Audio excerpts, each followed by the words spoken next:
Olá pessoal, seguindo então sobre os fármacos vasoativos, a gente vai falar hoje sobre dois fármacos, sobre a dopamina e a dobutamina, que apesar dos nomes parecidos, as duas têm ação um tanto quanto diferentes entre si e usadas em situações também diferentes entre si.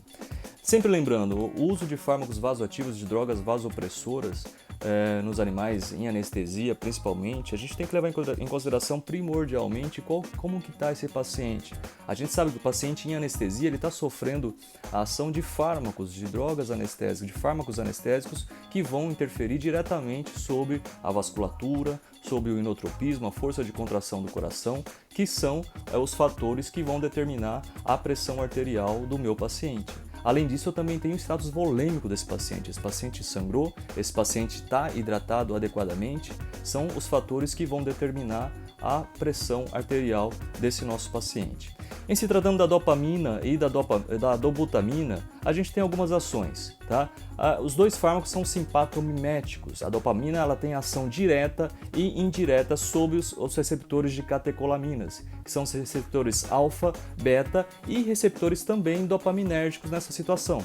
Então ela vai ter ação liberando adrenalina e noradrenalina, sendo precursor de adrenalina e noradrenalina que vai atuar nesses receptores alfa e beta e também agindo diretamente em receptores dopaminérgicos. Essa é a ação primordial da dopamina em diferentes doses, vai ter uma dose dependência das suas ações, mas principalmente atuando em receptores alfa, fazendo a vasoconstrição e com isso então alterando o status de pressão desse nosso paciente. Só lembrando um pouquinho lá da fórmula de pressão, a gente sabe que pressão arterial é dada por alguns fatores, então são alguns fatores que se multiplicam, como o débito cardíaco e a resistência vascular sistêmica. O débito cardíaco, por sua vez, é dividido entre multiplicação da frequência cardíaca vezes a fração de ejeção desse nosso coração, né? Então é essa condição que vai determinar a nossa pressão arterial.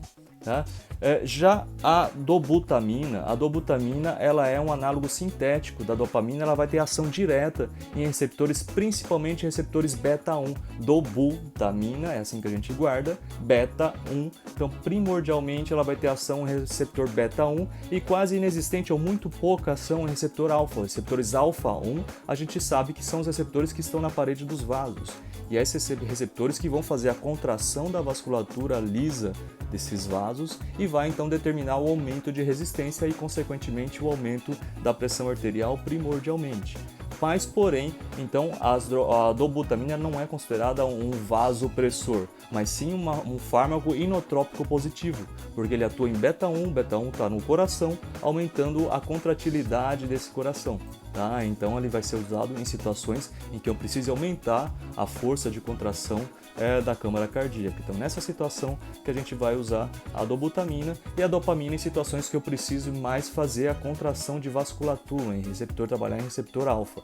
Esse é um trabalho inclusive recente, não tão recente, de 2014, talvez foi publicado em 2015, da Universidade de São Paulo. É uma tese, eu não vi o paper publicado ainda, mas eu sei que existe a tese, que eu tenho ela aqui, a dissertação, na verdade, de mestrado de uma aluna da Universidade de São Paulo, comparando a ação da dopamina e da norepinefrina, que a gente sabe que é um atuante que tem muita atuação em receptor alfa, usado em paciente choque séptico, por exemplo, onde eu tenho uma vasodilatação muito grande nesse paciente. E foi comparado então com a microcirculação, a atuação da dopamina e da norepinefrina. E as duas tiveram uma atuação bastante semelhante, no entanto, a dopamina, os pacientes que utilizaram a dopamina para fazer o resgate e aumento da pressão arterial, alguns desses pacientes tiveram que ser associado também a norepinefrina para ter uma ação melhor em se tratando de restabelecimento da pressão arterial. Enfim, é um tanto quanto complexo o uso de drogas vasopressoras, de drogas vasoativas dentro da anestesiologia da terapia intensiva. A gente primeiramente tem que examinar e saber quem que é o paciente que a gente está trabalhando, o que ele precisa. Ele precisa aumentar a força de contração do coração? Ele precisa aumentar a contração da vasculatura lisa dos vasos? Ou ele precisa de carga volêmica, ele precisa de volume? São as três perguntas, basicamente, que a gente faz antes de utilizar um vasopressor, um fármaco vasoativo. Então, dessa forma que a gente vai determinar exatamente o que o nosso paciente está precisando. Não é tão simples assim. como uma receita aqui. O paciente tem isso, você usa a dopamina. O paciente tem aquilo, você usa a dobutamina. O paciente tem aquilo outro, você usa a norepinefrina. Não é tão fácil assim, não é tão simples e muitas vezes você também vai necessitar associação de diferentes fármacos vasopressores trabalhando em determinadas áreas para diminuir a chance de você ter intercorrências, arritmias e situações indesejadas com o uso desses fármacos, que é o que pode acontecer também em doses altas, independente de qual seja.